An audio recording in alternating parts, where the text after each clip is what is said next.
Hello good morning all of you.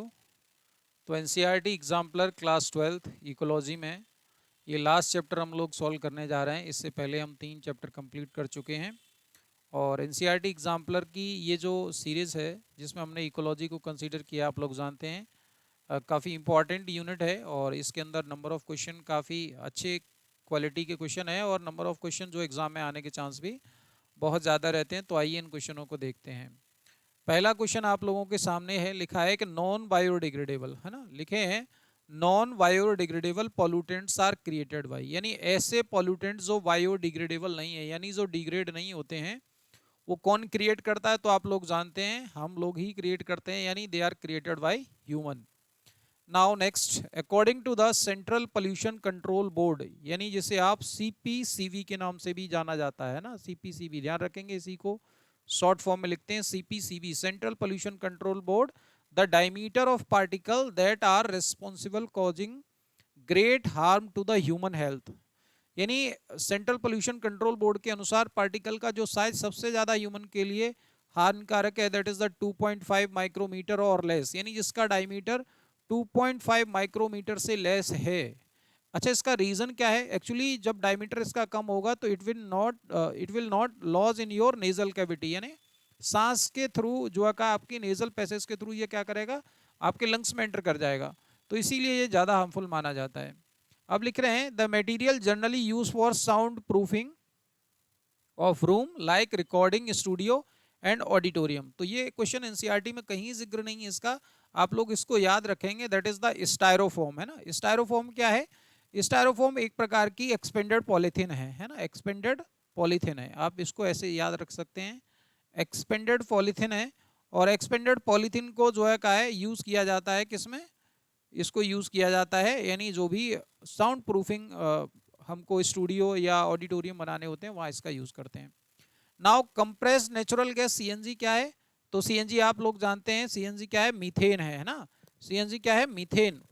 Methane को आप ये कह सकते हैं जो नेचुरल गैस है उसमें मैक्सिमम पार्ट जो है मीथेन का होता है। नाउ नेक्स्ट क्वेश्चन आपका, world most problematic aquatic weed, यानी कह रहे हैं कि दुनिया का सबसे प्रॉब्लम क्रिएट करने वाला जो वीड है वो कौन है? That is the Eichhornia. आप लोग जानते हैं आइकॉर्निया को ही वर्ल्ड का मोस्ट प्रॉब्लमेटिक एक्वाटिक वीड कहा जाता है। Now next question, which of the following exhibit the biomagnification? तो बायोमैग्निफिकेशन है क्या, पहले आप ये समझिए बायोमैग्निफिकेशन क्या है, यानी किसी भी मटेरियल का कंसंट्रेशन, यानी हर ट्रॉफिक लेवल पर जैसे T1 T2 T3 आप जब इस तरीके से इंक्रीज होते जाएंगे तो इसकी कंसंट्रेशन बढ़ती चली जाएगी, तो इसके लिए आपको मरकरी और डीडीटी याद रखना है ना। तो आंसर डी हो जाएगा, बी और सी, यानी दोनों ही मरकरी और डीडीटी दोनों ही बायोमैग्निफिकेशन को शो करते हैं। नेक्स्ट क्वेश्चन क्या है आपका, the expanded form of DDT. तो डीडीटी की फुल फॉर्म पूछ रहे हैं आपसे, डाई क्लोरो डाई फिनाइल ट्राइक्लोरोइथेन, तो आपको आंसर नंबर ए हो जाएगा, आपको याद होगी ये, है ना।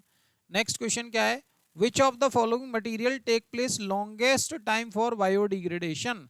कह रहे हैं बायोडिग्रेडेशन में ज्यादा समय किसका लगेगा? तो जैसे कॉटन आपका पहला, तो कॉटन तो आसानी से डिग्रेड हो जाएगा, पेपर भी हो जाएगा, जूट है, तो इसका आंसर चला जाएगा बोन, है ना, बोन को जो है समय लगेगा बायोडिग्रेड होने में।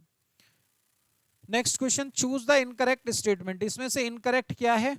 तो आप पहला ऑप्शन आपका लिख रहे हैं Montreal protocol is associated with the control of emission of ozone depleting substance, तो ये स्टेटमेंट तो बिल्कुल सही है मॉन्टेरियल प्रोटोकॉल वाला।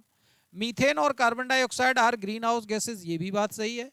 Dobson unit are use to measure oxygen content, ये गलत हो गया क्योंकि डॉप्सन यूनिट यूज होती है किसके लिए? ओजोन के लिए, है ना। नेक्स्ट स्टेटमेंट क्या है, use of incinerator is crucial to disposal of hospital waste, तो स्टेटमेंट ये सही है, इसका मतलब आपका सी ऑप्शन गलत हो जाएगा। नेक्स्ट क्वेश्चन क्या है, among the following which one cause maximum indoor chemical pollution?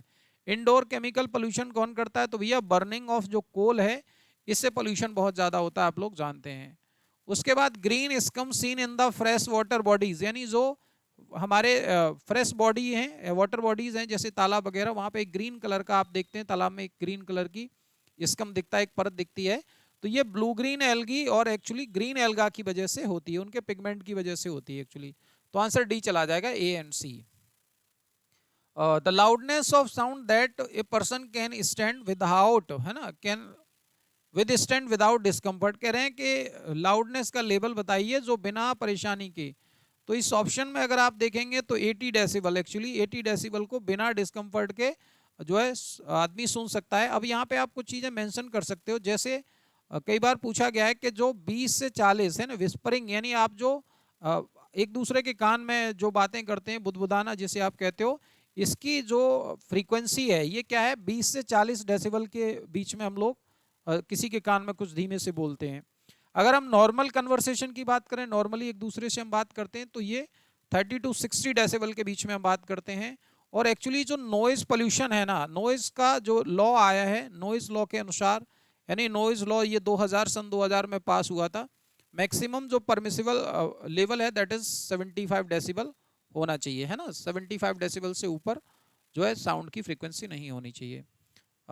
Next question, the major source of noise pollution worldwide क्या है, यानी मेजर सोर्स क्या, पोल्यूशन सबसे ज्यादा नॉइज पोल्यूशन कहां से होता है, तो आप लोग याद रखेंगे ट्रांसपोर्ट सिस्टम से सबसे ज्यादा पोल्यूशन होता है ना, ट्रांसपोर्ट से सबसे ज्यादा पोल्यूशन है। Next question, match the following and choose the correct option. Match the following करना है, तो आप लोग जानते हैं environment protection act, environment protection act आपका 1986 में आया है, तो ए का थर्ड हो जाएगा, तो ए का थर्ड, और एक दो ऑप्शन ऐसे हैं, ठीक है। उसके बाद air prevention and control of act, तो air prevention control act air 81 में आया है, तो आपका बी का हो जाएगा फोर्थ, तो बी का फोर्थ, ठीक है। अभी भी कौन साइड कर रहा है, वाटर एक्ट, यानी वाटर एक्ट आया है 1974 में, तो सी का 1 हो जाएगा, तो सी का 1, ठीक है, यानी आंसर नंबर ए चला जाएगा। Now next question, catalytic converter are fitted into the automobiles. कह रहे हैं कि जो कैटालिटिक कन्वर्टर हैं ऑटोमोबाइल्स के अंदर लगाए जाते हैं, क्यों, to reduce emission of harmful gases. Catalytic converter change unburned hydrocarbon.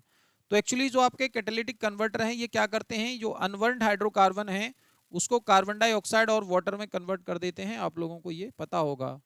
उसके बाद why it is necessary to remove sulphur from the petroleum product.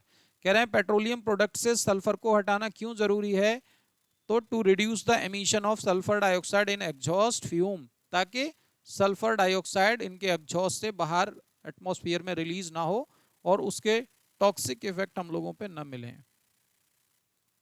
Next question क्या है, which of the following impurities is easiest to remove from the water waste. कह रहे हैं किस type की impurities को आसानी से हटा सकते हैं, तो आप लोग जानते हैं जो सस्पेंडेड सॉलिड है ना, नीचे तली में बैठ जाएंगे, आप उनको आसानी से रिमूव कर सकते हो। उसके बाद which of the following disease is not cause due to the contamination of water. तो कंटामिनेशन ऑफ वाटर से जॉन्डिस होता है, कोलेरा होता है, टाइफाइड होता है, तो इसका आंसर हेपेटाइटिस बी चला जाएगा, यानी हेपेटाइटिस बी कंटामिनेटेड वाटर से नहीं होता है ना। नेक्स्ट क्वेश्चन क्या है, nuisance growth of aquatic plant and bloom forming algae in natural water is generally due to the high concentration. तो कह रहा है कि जो आपकी नेचुरल वाटर बॉडीज हैं वहां पे अचानक से आप देखते हैं कई बार न्यूसेंस ग्रोथ का मतलब बहुत ज्यादा ग्रोथ हो जाती है कुछ एक्वाटिक प्लांट की, तो ये हाई कंसंट्रेशन ऑफ फास्फोरस की वजह से होता है, क्योंकि फास्फोरस उनके लिए एज ए फर्टिलाइजर एक्ट करता है। Now next question, algal bloom impart a distinct colour to water bodies. Algal bloom क्यों कलर देता है, तो अभी मैंने बताया एल्गी और जो है ब्लू ग्रीन एल्गी की वजह से होता है, तो उनके अंदर जो पिगमेंट होता है उनके पिगमेंट की वजह से ये कलर आपको देखने को मिलता है।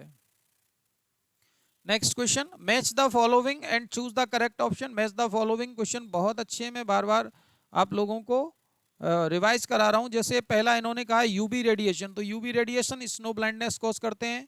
बायोडिग्रेडेबल ऑर्गेनिक जो मैटर है आपका, इसके लिए हो जाएगा आपका बीओडी, और डीडीटी के लिए बायोमैग्निफिकेशन, और आपका है फॉस्फेट यूट्रोफिकेशन के लिए रेस्पॉन्सिबल। जैसे ऊपर क्वेश्चन में आया कि जो न्यूसेंस ग्रोथ हो जाती है, ग्रोथ बहुत ज़्यादा प्लांट की ग्रोथ हो जाती है, उसी को आप क्या कहते हो, यूट्रोफिकेशन बोलते हो। तो इसको आप देखिए तो ए का आपका थर्ड हो जाएगा, ए का थर्ड 3 ऑप्शन में, ठीक है। बी आपका है, बी का फोर्थ हो जाएगा, ए का थर्ड, बी का फोर्थ, और सी डीडीटी बायोमैग्निफिकेशन, ठीक है, आंसर नंबर सी चला जाएगा इसका, है ना। Now next question, in the textbook you come across 3 Mile Island in Chernobyl disaster associated with accidental leakage of radioactive waste। कह रहे हैं आपने बुक में देखा होगा कि आपका जो 3 माइल आइसलैंड है और चिरनोबिल डिसास्टर जो एसोसिएटेड है, यानी यहाँ पे रेडियो एक्टिव वेस्ट के लीकेज की वजह से जो का ये डिसास्टर हुआ था, ये दुर्घटना हुई थी। आगे लिख रहे हैं in India we had Bhopal gas tragedy, कह रहा है कि उसी तरीके से इंडिया में भोपाल गैस ट्रेजेडी हुई। It is associated which of the following, तो आप लोग जानते हो जो भोपाल गैस ट्रेजेडी हुई है ना, भोपाल गैस ट्रेजेडी कब हुई, ये आपकी 84 के आसपास हुई है ना, 1984 में हुई है शायद, है ना, 1984 में हुई है, इसको एक बार आप देख लेंगे। और ये आपकी मिथाइल आइसोसाइनेट है ना, मिथाइल आइसोसाइनेट की जो गैस के लीकेज होने की वजह से हुई थी। तो इस तरीके से आपका ये एनसीईआरटी एग्जाम्पलर आपकी यूनिट इकोलॉजी कंप्लीट हो चुकी है। अगर आपको किसी क्वेश्चन में कोई डाउट है तो प्लीज़ कमेंट करिए और अपने डाउट को क्लियर करिए। Thank you all of you.